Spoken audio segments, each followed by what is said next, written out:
मरकुस रचित सुसमाचार 13वां अध्याय।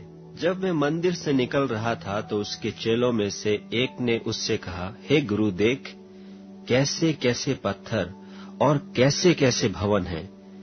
यीशु ने उससे कहा, क्या तुम ये बड़े बड़े भवन देखते हो? यहाँ पत्थर पर पत्थर भी बचा न रहेगा जो ढाया न जाएगा। जब वह जैतून के पहाड़ पर मंदिर के सामने बैठा था तो पतरस और याकूब और यूहन्ना और अंद्रियास ने अलग जाकर उससे पूछा कि हमें बता कि ये बातें कब होंगी और जब ये सारे बातें पूरी होने पर होंगी उस समय का क्या चिन्ह होगा। यीशु उनसे कहने लगा, चौकस रहो कि कोई तुम्हें न भरमाए। बहुतेरे मेरे नाम से आकर कहेंगे कि मैं वही हूं और बहुतों को भरमाएंगे। और जब तुम लड़ाइयां और लड़ाइयों की चर्चा सुनो तो न घबराना, क्योंकि इनका होना अवश्य है, परंतु उस समय अंत न होगा। क्योंकि जाति पर जाति और राज्य पर राज्य चढ़ाई करेगा और हर कहीं भूइंडोल होंगे और अकाल पड़ेंगे। यह तो पीड़ाओं का आरंभ ही होगा।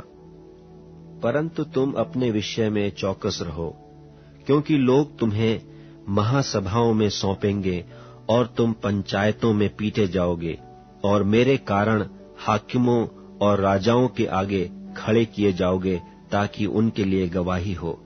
पर अवश्य है कि पहले सुसमाचार सब जातियों में प्रचार किया जाए। जब वे तुम्हें ले जाकर सौंपेंगे तो पहले से चिंता न करना कि हम क्या कहेंगे, पर जो कुछ तुम्हें उसी घड़ी बताया जाए वही कहना, क्योंकि बोलने वाले तुम नहीं हो परंतु पवित्र आत्मा है। और भाई को भाई और पिता को पुत्र घात के लिए सौंपेंगे और लड़के बाले माता पिता के विरोध में उठकर उन्हें मरवा डालेंगे। और मेरे नाम के कारण सब लोग तुमसे बैर करेंगे, पर जो अंत तक धीरज धरे रहेगा उसी का उद्धार होगा। सो जब तुम उस उजाड़ने वाली घृणित वस्तु को जहां उचित नहीं वहां खड़ी देखो, पढ़ने वाला समझ ले, तब जो यहूदिया में हो वे पहाड़ों पर भाग जाएं। जो कोठे पर हो वह अपने घर से कुछ लेने को नीचे न उतरे और न भीतर जाए। और जो खेत में हो वह अपना कपड़ा लेने के लिए पीछे न लौटे।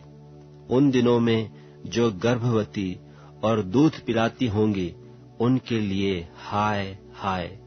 और प्रार्थना किया करो कि यह जाड़े में न हो, क्योंकि वे दिन ऐसे क्लेश के होंगे कि सृष्टि के आरंभ से जो परमेश्वर ने सृजी है अब तक न तो हुए और न फिर कभी होंगे।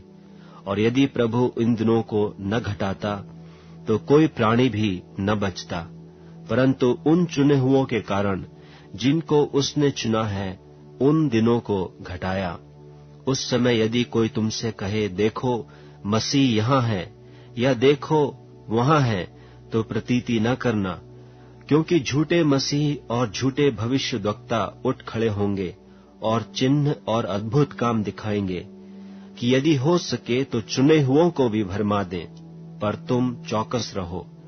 देखो, मैंने तुम्हें सब बातें पहले ही से कह दी हैं। उन दिनों में उस क्लेश के बाद सूरज अंधेरा हो जाएगा और चांद प्रकाश न देगा और आकाश से तारागण गिरने लगेंगे और आकाश की शक्तियां हिलाई जाएंगी।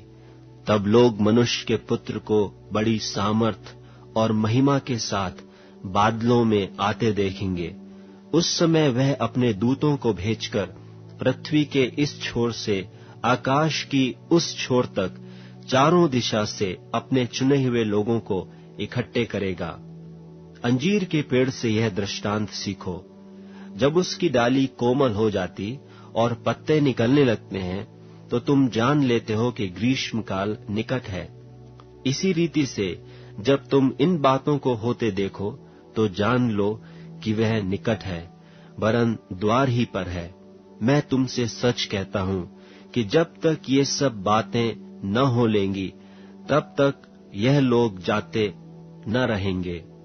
आकाश और पृथ्वी टल जाएंगे, परंतु मेरी बातें कभी न टलेंगी। उस दिन या उस घड़ी के विषय में कोई नहीं जानता, न स्वर्ग के दूत और न पुत्र, परंतु केवल पिता।